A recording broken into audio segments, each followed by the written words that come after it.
The United States President Barack Obama arrived in Malaysia on Saturday, where he'll spend the next 2 days talking trade and security issues.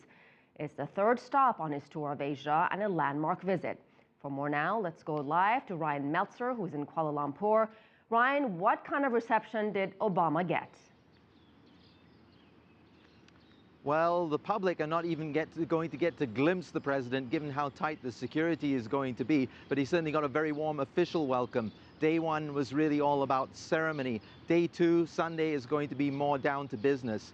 The president is going to hold a bilateral meeting with Malaysia's Prime Minister Najib Razak and a press conference. And then later in the day, he's going to hold a town hall style meeting with young leaders from across Southeast Asia. But many people here were actually hoping for rather more from the president's visit. After several postponements, and for the first time in nearly half a century, an American president sets foot on Malaysian soil. President Barack Obama's first stop, a welcoming ceremony at Malaysia's parliament. To the disappointment of many here, Obama is not planning to meet the leader of the country's political opposition, Anwar Ibrahim, whose alliance won more than half the popular vote in last year's elections. But Obama is slated to meet Sunday with civil society groups, including some who are highly critical of the government. Many here these days are highly critical of Obama himself too, or at least his Middle East policy. I think people have seen him just another president of the U.S. We may have warmed up to him at the beginning, but I don't think the same sentiment exists today. So today, people do not really distinguish between Obama, the person, and Obama, the president. The U.S. ambassador to Malaysia says the visit will underline the strength of bilateral ties between the two countries, who are not only major trading partners, but also increasingly cooperating militarily as well.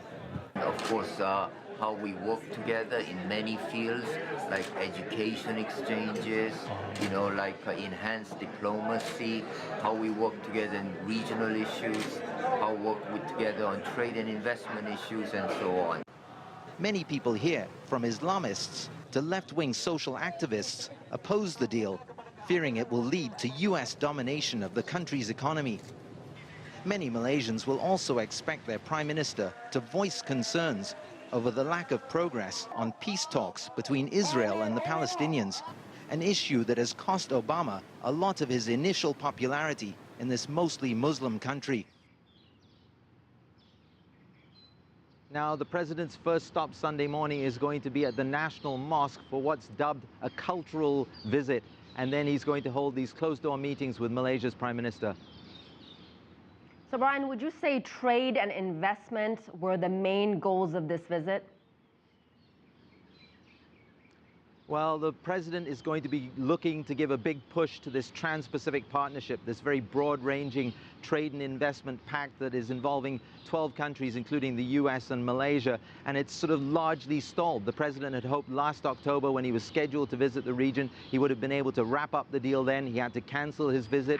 The year-end deadline passed, and still there's sort of no breakthrough. There's still quite a lot of opposition here in Malaysia, as I mentioned in my story a moment ago, from a wide range of sectors of the population. So the president is going to have some convincing to do to convince the Prime Minister to sort of overcome those obstacles and push ahead with this. At the same time, we expect there to be discussions about the strategic relationship as well. There's increasing military cooperation between the US and Malaysia, but it's interesting to note that Malaysia is neither an ally with the US or with China, so it has a sort of pivotal role between the two countries, and it's tried to balance its foreign policy in that regard and its strategic relations between the two. And the president will want to see that continue, or if anything, of course, a shift closer toward the US. All right, thank you so much, Rian Maelzer, live in Kuala Lumpur.